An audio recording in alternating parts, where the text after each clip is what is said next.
Ce matin, au nom puissant de notre Seigneur Jésus, nous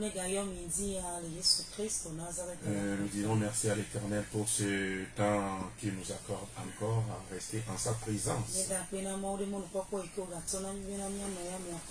Que son nom soit loué, que son nom soit béni, exalté, magnifié.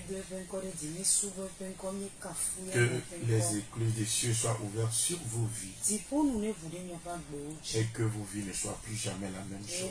Au nom puissant de notre Seigneur Jésus. Père, nous te disons merci. Parce que tu prends contrôle. Tu glorifies ton nom. Et ton nom est sanctifié dans la vie de quelqu'un. Au nom puissant de Jésus. Nous avons prié. Amen. Amen. N'oubliez pas de liker. N'oubliez pas de partager. Et que voilà, le Seigneur vous bénisse à tous égards. Au nom puissant de notre Seigneur Jésus. Donc voilà, nous allons continuer toujours avec la stratégie, comment prier contre voilà, les prisons et les forces de l'abîme.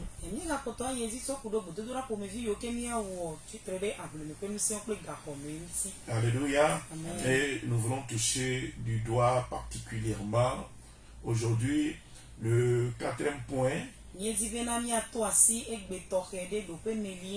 Alléluia. Des moyens dont nous disposons, le 4e point, le 5e point. Alléluia. Donc le 4e point, nous allons parler au sujet de la remontée, les chars de la remontée. Alléluia. Amen. Les chars de la remontée.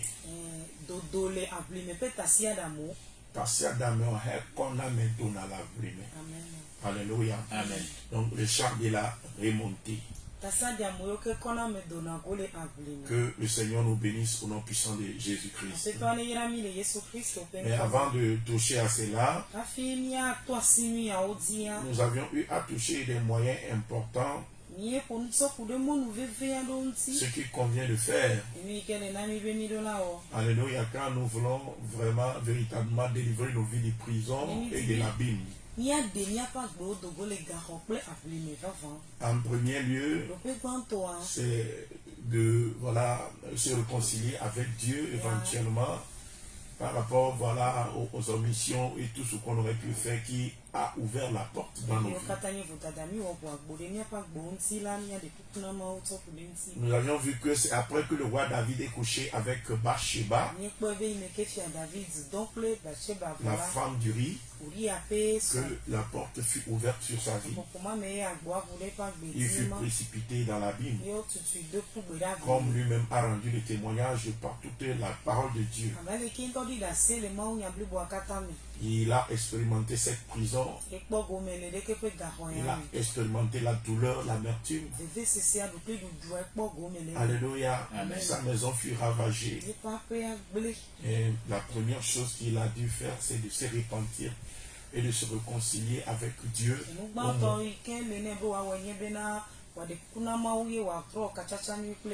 Alléluia. Amen. La deuxième chose, rappeler l'alliance.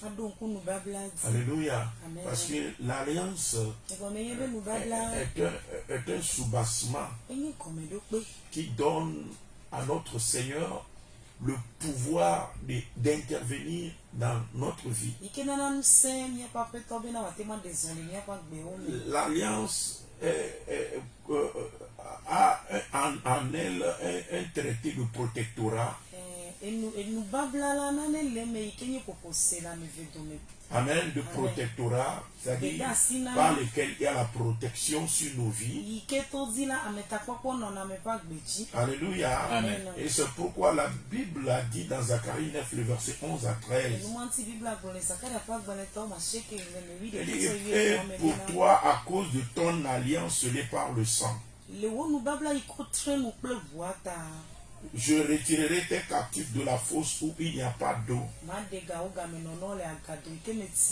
Donc le salut est promis, amen, à cause de l'alliance. Et à cause de ton alliance, ce n'est pas le sang. Je retirerai tes captifs de la fosse, là où il n'y a pas d'eau. Donc, le fait d'être sauvé, alléluia, est provoqué par le fait que, amen, notre vie soit, alléluia, en alliance avec ce Dieu. Et nous rappelons cette alliance-là à Dieu. Amen. Amen. Si nous voulons le voir intervenir et agir. La Bible dit, nous, dont le seul refuge est de saisir l'espérance qui nous a été proposée. Car le Seigneur intervient par deux choses dans lesquelles il est impossible que Dieu puisse mentir. L'alliance et le serment.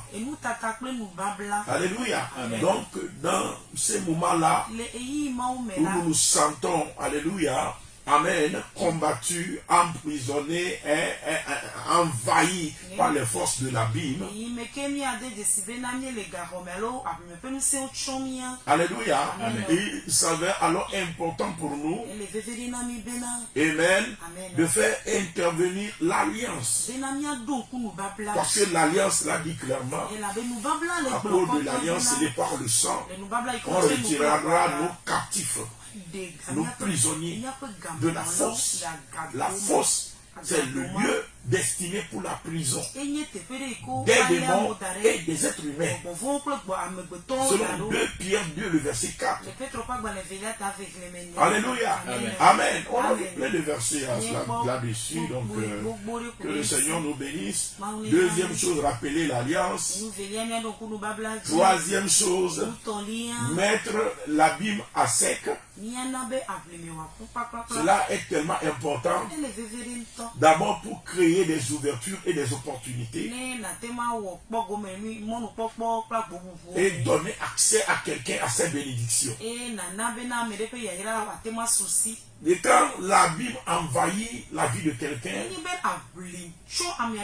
cette personne a subi dans sa vie ce que nous appelons des fois une invasion. Amen. La personne se voit submergée ou bien voit l'inondation ou se voit en train de marcher dans la boue, etc.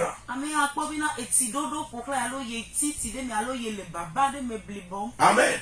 En ce moment, les chemins de cette personne-là aussi, voilà, il n'a plus accès à ses voies. Amen. Amen. Mais quand nous avions vu, nous voyons les enfants d'Israël, pour que voilà, ils atteignent la terre promise. La Bible dit le Seigneur a mis à sec le grand abîme. Et il marchait, alléluia, dans le grand abîme pour atteindre leur destinée. Amen. Et le Seigneur l'a dit clairement dans Ésaïe 44, le verset 27. Alléluia. Il dit, je dis à l'abîme, dessèche-toi. Je tarirai tes fleuves. Amen. Donc, il dit, je suis celui qui dit à l'abîme, dessèche-toi. Donc, faire dessécher l'abîme constitue une voie de salut, de restauration, de guérison, de percée, alléluia, et de réussite pour les justes. Et papa Esaïe reviendra dans Esaïe 51, le verset 10 à 11, il reviendra en disant, n'est-ce pas toi qui mis à sec la mer, les eaux du grand abîme, qui fraya dans les profondeurs de la mer un chemin pour le passage des rachetés. Il fraya un chemin dans les profondeurs de la mer pour le passage. Retenez là-bas, le passage des rachetés. Alléluia. Amen. Donc, comme nous sommes en train de le dire, Amen. Amen. Mettre l'abîme à sec peut être très efficace. Quand il y a une remontée des esprits du monde des abîmes contre toi, quand il y a une remontée des forces de l'abîme contre toi, quand il y a une remontée, alléluia, de l'abîme contre toi, donc, nous avions déjà parlé des signes par lesquels on pouvait identifier cela. Amen. Amen. Et en quatrième lieu, nous avons parlé de faire usage de la clé de l'abîme. Faire usage de la clé de l'abîme. Alléluia. L'abîme a une clé. Ou a des clés. Parce qu'on parle des abîmes. C'est des profondeurs de la terre. Alléluia. Destinées. Alléluia. À retenir en prison les esprits et les êtres. Amen. Amen. Donc quand on parle de l'abîme, c'est d'abord un lieu de prison pour les démons, pour Satan lui-même. Nous avions vu comment l'ange de l'Éternel d'Apocalypse 20 a pris une grande chaîne, a saisi le grand dragon et l'a lié pour 1000 ans et l'a jeté dans l'abîme.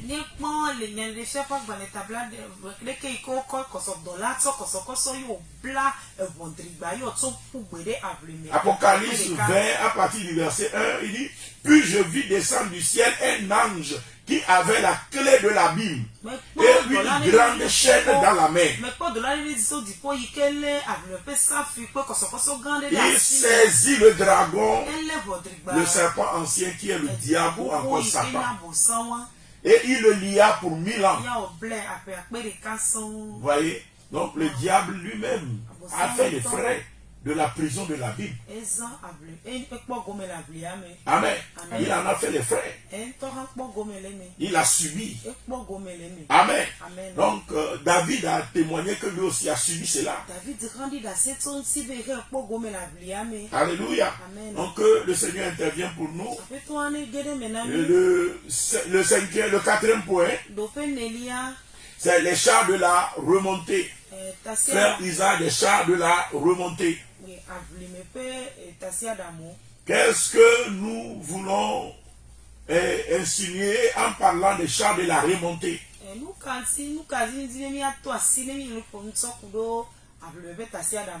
Ainsi, il est très important de comprendre, alléluia, que les chars constituent une arme par excellence que notre Seigneur Jésus-Christ a utilisé. Et la Bible nous parle de la remontée que le Seigneur Jésus-Christ avait fait dans le livre des Éphésiens.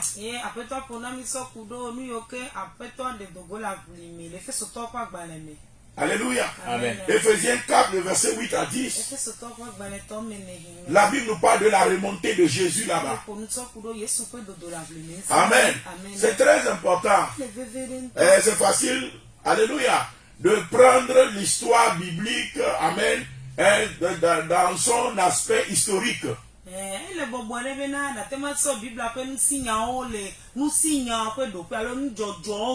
Et lire la Bible comme un roman. Mais dans ce volet historique, alléluia, amen, il n'y a pas la révélation. Amen. Amen. Mais la Bible est comptée en tant que fait historique là-bas. Mais en dehors de sa dimension historique,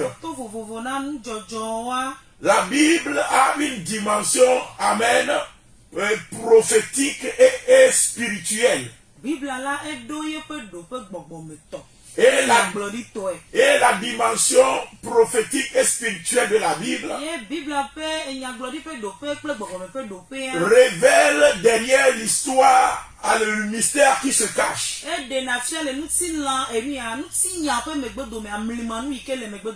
Alléluia. Amen. Donc l'histoire nous dit que Jésus-Christ, il est mort, il est ressuscité. Et il est monté au ciel. Donc nous tous, nous savons que notre Maître, le Seigneur Jésus, 1, il est mort. 2, il est ressuscité. 3, il a fait l'ascension. Il est parti s'asseoir à la droite de Dieu le Père.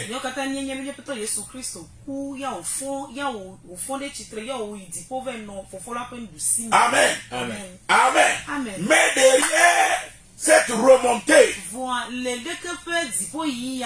qu'est-ce que le volet spirituel nous dit? Voici ce que le volet spirituel nous dit. Je vais vous montrer le volet spirituel et le volet prophétique. Le volet spirituel dit ceci. Quand nous lisons dans Ephésiens 4, le verset 8 à 10, Ephésiens 4, verset 8 à 10 aborde son volet spirituel.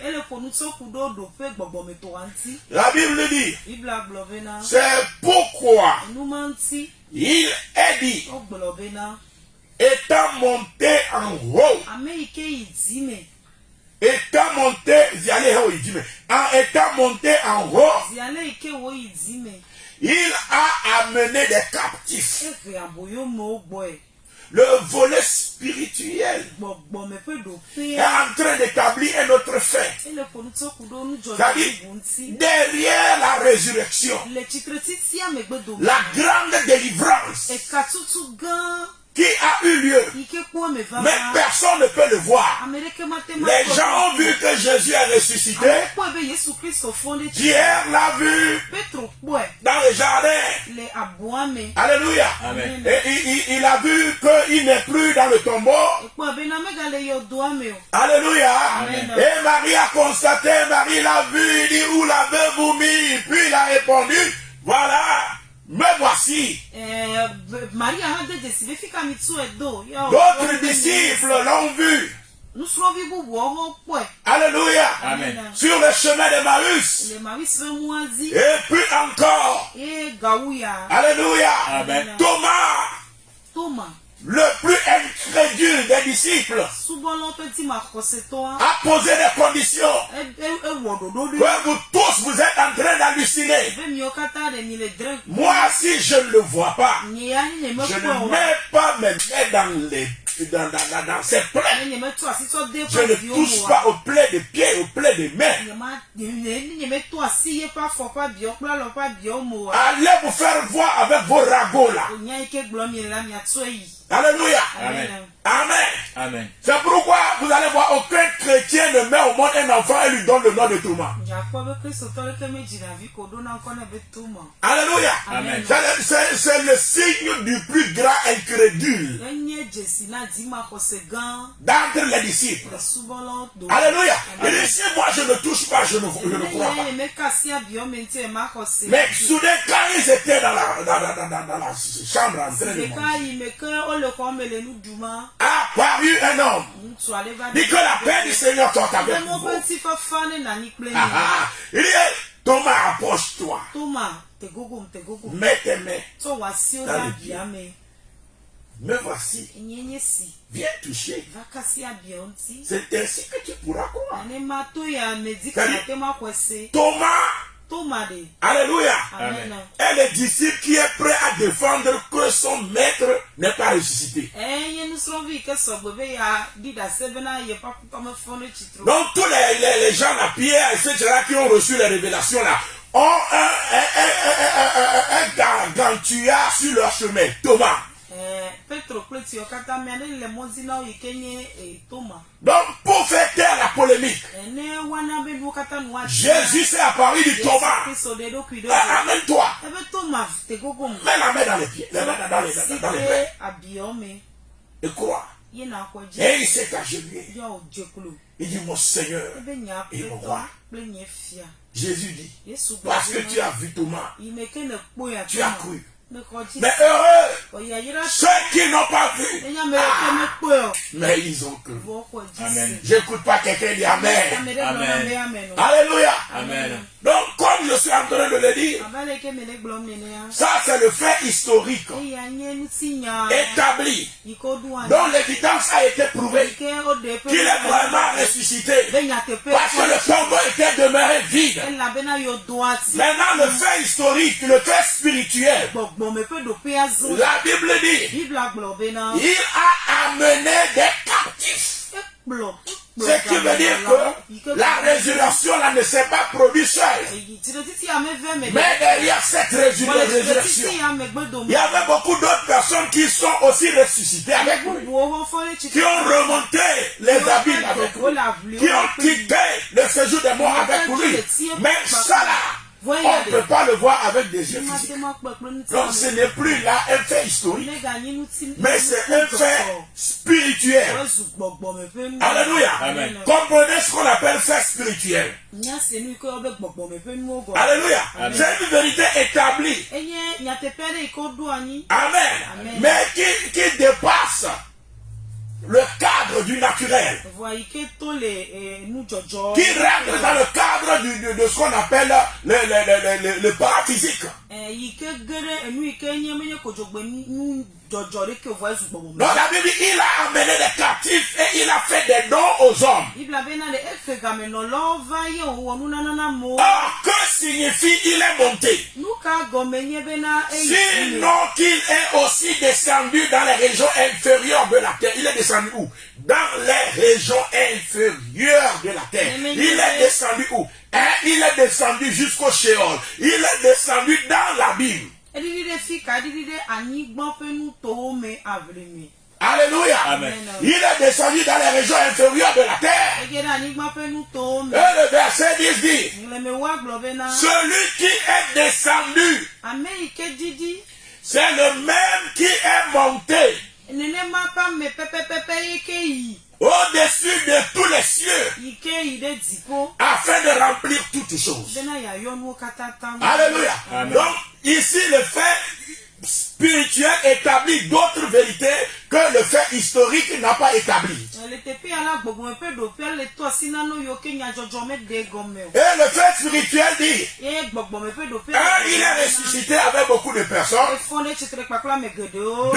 Dans la résurrection, là, il a fait des dons. Alléluia. Amen. Amen. Amen. Et 3. Alléluia. Amen. Il est monté au-dessus des cieux afin de remplir toutes choses. Remplir quoi? Amener en accomplissement toutes les paroles. C'est pourquoi vous pouvez le voir crier à la croix.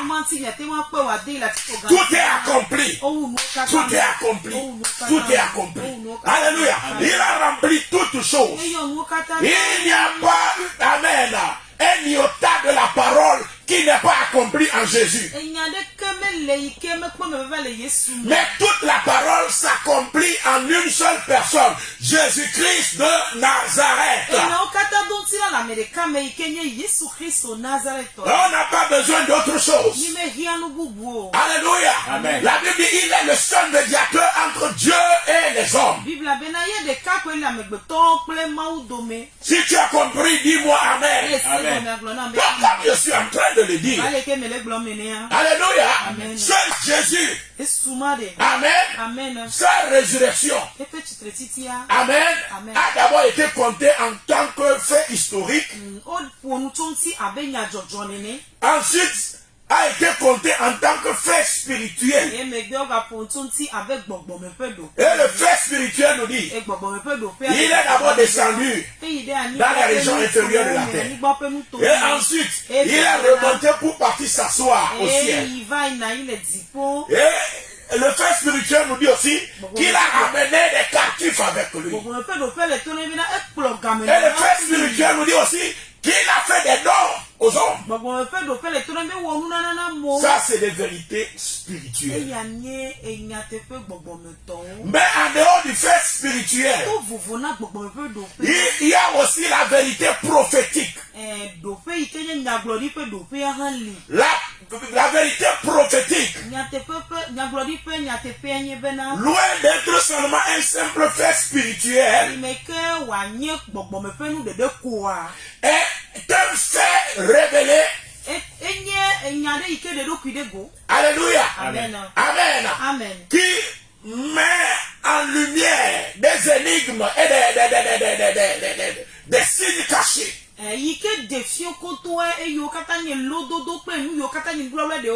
Alléluia. Amen. Amen. Amen. Et quand nous voyons dans le prophétique,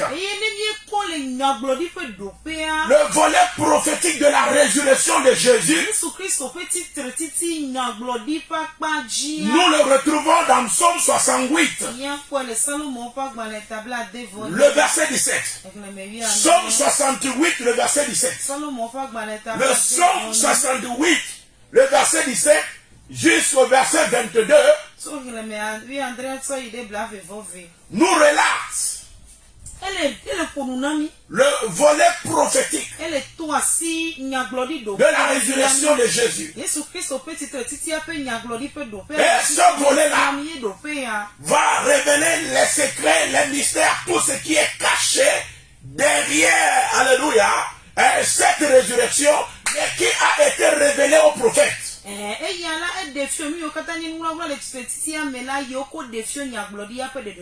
Amen. Et qu'est-ce qui est dit concernant la résurrection de Jésus? La Bible dit, les chars de l'Éternel se comptent par 20 000, par milliers et par milliers. Le Seigneur est au milieu d'eux. Donc, l'histoire qui s'est passée, on dit, il est mort, il est ressuscité là. Dieu a ouvert les yeux à David. Et David, lui, il a vu plein de chars de bataille. Plein de chars de feu. Prêt à taper, prêt à frapper. Et il voit l'homme qui s'appelle Jehoshua Hamashiach. Le nom traduit par Jésus-Christ. Il voit ce Jehoshua Hamashiach au milieu de tous ces chars. Alléluia. Amen. Amen. Donc il dit, les chars de l'Éternel se comptent par 20 000, par milliers et par milliers. Le Seigneur est au milieu d'eux. Et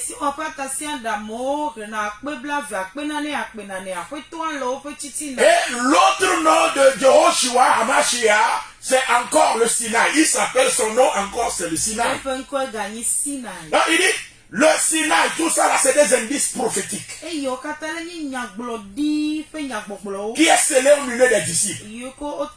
Afin que toi qui le connais, toi qui connais la parole, toi qui connais les indices, en lisant, tu as une lecture spirituelle et prophétique de ce qui est dit. Amen. Amen. Je suis en train de parler des choses élevées ce matin. Mais je vais ramener cela pour que ça soit à la portée de tout le monde. Alléluia. Donc comme je suis en train de le dire, la Bible dit, le Seigneur est au milieu d'eux. Le Sinaï est dans le sanctuaire. Donc comme je le disais, le Sinaï c'est l'autre nom du Seigneur Jésus. Mais c'est un nom prophétique. C'est-à-dire ça révèle d'autres aspects en lui.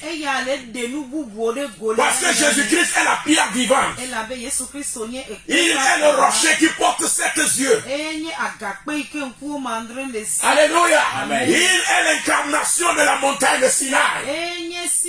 Cette montagne, ce rocher qui avait donné de l'eau aux enfants d'Israël à boire.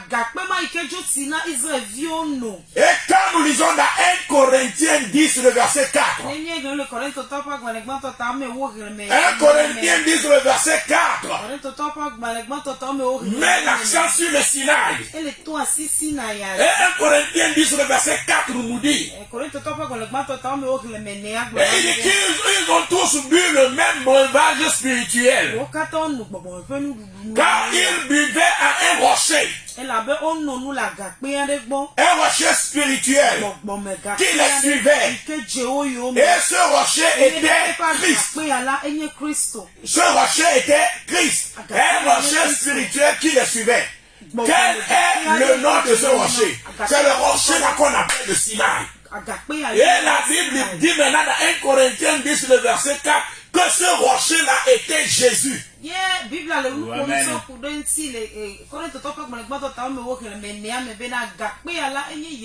Donc Jésus-Christ, au temps de Moïse, s'est révélé comme un rocher qui se déplaçait. Ça,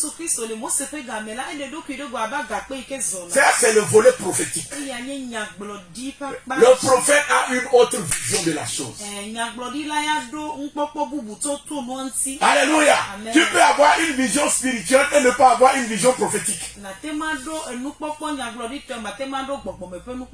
Alléluia. Amen. Le prophète, alléluia, il utilise les signes et les symboles. Amen. Amen. Et ici, Jésus est montré comme un rocher, comme étant le signe de rocher qui est en lui. Amen. Amen. La nature de rocher qui est en lui. Donc, comme la Bible dit, il dit, le Sinaï est dans le sanctuaire. Verset 18. Tu es monté dans les hauteurs. Voilà ce qui est dit dans Ephésiens 4, le verset 8, qui est répété maintenant ici. La même parole est répétée. Tu es monté dans les hauteurs. Et tu as amené des captifs avec toi. Ephésiens 4, verset 8 dit, il a amené des captifs avec lui. Et tu as pris en don des hommes. Alléluia. Amen. Les rebelles habiteront aussi près de l'éternel Dieu. Ceux-là qui étaient les rejetés, ceux-là qui étaient les rebelles, ceux-là qui ne plaisaient pas à Dieu par leur voix. Maintenant, ils ont connu aussi la résurrection. Ils sont sauvés pour avoir part à la lumière. Alléluia. Amen. C'est pourquoi la Bible nous dira dans Colossiens 1, le verset 13, qu'il nous a délivrés de la puissance des ténèbres. Alléluia. Amen. Et nous a transportés dans le royaume du Fils de son amour. Bon, en bref, quand nous nous conférons à l'aspect prophétique de la chose, l'aspect, le fait prophétique de la mort et de la résurrection de Jésus évoque comment Jésus-Christ a fait l'usage des chars. Psaume 68 nous dit, les chars de l'Éternel se comptent par 20 000, par milliers et par milliers. C'est les chars de la remontée. C'est avec les chars là qu'il est descendu dans les abîmes. Il a délivré les captifs. Il a fait remonter les trésors et les captifs. Et il a fait des dons aux hommes. Bon, c'est pourquoi nous sommes en train de parler des chars de la remontée. Quand vous lisez dans Colossiens 2, alléluia, amen, le verset 15.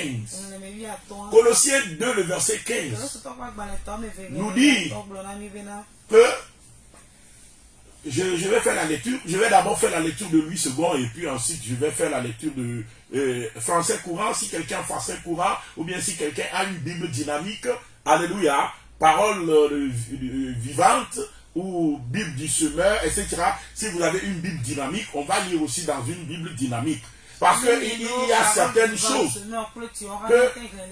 que la version hébraïque, la version grecque a dit, mais qui ont été, amen, soutirées.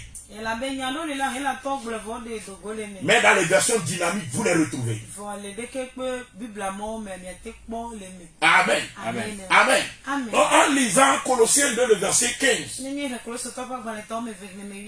Louis II nous dit, il a dépouillé les dominations et les autorités et les a livrées publiquement en spectacle en triomphant d'elles par la croix. Mais comme je l'ai dit, il y a des vérités qui ont été mises en sourdine, qui ont été enlevées. Amen. Amen. Mais dans les Bibles dynamiques comme la Bible du semeur, la Bible parole vivante, etc., vous allez retrouver ça. Et vous pouvez retrouver même la Bible français courant aussi a fait l'effort de relater ce qui est vraiment dit. Et qu'est-ce que le français courant nous dit? Je vais lire le français courant. Beaucoup ont le français courant. Je vais lire cela. La Bible dit en français courant, Colossiens 2, le verset 15. C'est ainsi que Dieu a désarmé les autorités et pouvoirs spirituels. Il les a donnés publiquement en spectacle en les amenant comme prisonniers dans le cortège. Soulignez là-bas, dans le cortège. Voyez, amen. La Bible français courant parle de la résurrection et met l'accent sur le fait qu'il y a un cortège de chars, alléluia, amen, qui opérait.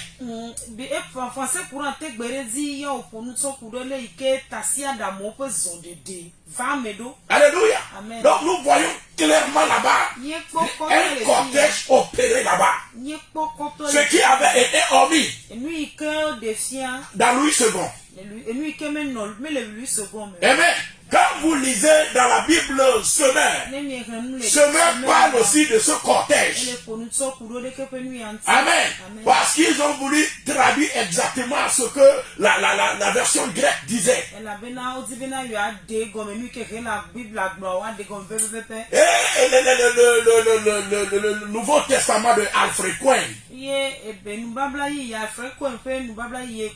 a été encore plus explicite. Lui, il a parlé des chars de victoire.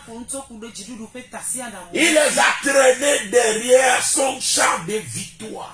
Donc il y a les chars qui apparaissent clairement dans la version grecque, mais a été mis en sourdine dans Louis II et dans certaines versions. Les chars ont bel et bien existé dans cette victoire de Jésus-Christ. Comme la Bible nous le dit dans Psaume 68, à partir du verset 17. Et c'est les chars de la remontée. C'est les chars là qui sont descendus dans les abîmes avec Christ. Et c'est les chars là qui ont libéré les captifs. Et c'est les chars là qui sont remontés. Alléluia. Amen. Au nom de Jésus-Christ de Nazareth, je déclare au nom de Jésus, les chars là, les chars de la remontée opérationnels dans ta vie, dans le nom de Jésus-Christ de Nazareth, que les chars là visitent toute prison dans le monde des abîmes dans lequel tu es retenu, ta bénédiction est retenue. Ton foyer est retenu. Au nom puissant de Jésus, tes enfants sont retenus. Je déclare à partir d'aujourd'hui, au nom puissant de notre Seigneur Jésus, la remontée, la libération et la délivrance dans le nom de Jésus. Amen. Donc, comme je l'ai dit, je le proclame sur ta vie. Je le déclare sur ta vie. Je le décrète sur ta vie. Au nom puissant de Jésus. C'est pas où on t'a mis en prison. C'est pas où on a précipité tes bénédictions. On a précipité ta gloire. On a précipité ton élévation. On t'a dépouillé. On l'a caché dans les abîmes. Je suis là ce matin. Au nom puissant de notre Seigneur Jésus. La Bible dit le même qui est monté, c'est le même qui est aussi descendu. Et celui qui est monté, il a libéré, il a amené des captifs. Je déclare que ta vie est libérée et que Christ t'a amené dans son cortège. Je déclare au nom de Jésus, tout démon et pouvoir satanique, tout démon et pouvoir maléfique, traîner derrière le cortège triomphal, au nom puissant de notre Seigneur Jésus. Je t'écoute pas me dire Amen. Amen. Donc, comme je suis en train de le proclamer, qu'il en soit ainsi dans ta vie au nom de Jésus. Amen. Je déclare ta vie libérée. Je déclare la remontée de tes bénédictions. Je déclare au nom de Jésus-Christ la remontée de tes bénédictions, la remontée de ta vie, la remontée de ta gloire. Au nom puissant de notre Seigneur Jésus, je ne t'écoute pas dire Amen. Alléluia. Et le psaume 68, je vais montrer quelque chose. Je vais montrer. Et ce psaume 68 que nous sommes en train de lire, dans son verset 22, la Bible dit, le Seigneur dit, je les ramènerai de Bazan. Bazan, c'est la région, alléluia, marécageuse. Amen. Amen. Amen. Au milieu des fleuves, au milieu des eaux. Il dit, je les ramènerai de Bazan. Je les ramènerai du fond de la mer. Du fond de la mer. Les abîmes se trouvent au fond des eaux. Et je les ramènerai du fond de la mer. Je les ramènerai des abîmes. Alléluia. Amen. Comme le verset 17 nous le dit, il dit les chars de l'Éternel se comptent par milliers, par 10 000 milliers. Le Seigneur lui-même est au milieu d'eux. Et ce Seigneur, la Bible dit, le Seigneur l'a dit. Je les ramènerai de Bazan. Je les ramènerai du fond de la mer. C'est-à-dire, les chars sont autour de Jésus. Et Jésus avait un seul mandat. Te ramener de l'abîme. Te ramener du fond de la mer. Te ramener de là où on t'a mis en prison. C'est pourquoi, selon le mandat de Jésus, je déclare la remontée. Que ta vie a remonté les abîmes. Que ta vie a remonté les abîmes. Que ton foyer a remonté les abîmes. Que la vie de tes enfants a remonté les abîmes. Au nom puissant de Jésus, selon le mandat de Christ, je déclare la libération. Je déclare la délivrance. Je déclare la restauration. Au nom puissant de Jésus, je ne t'écoute pas dire Amen. Comme nous sommes en train de le voir là-bas. Alléluia. Je les remonterai de la mer. Amen. Amen. C'est pourquoi, pour nous baptiser, on nous baptise en la mort et en la résurrection de Jésus. Et qu'est-ce qui se passe? On nous plonge dans l'eau. Tu disparais dans l'eau.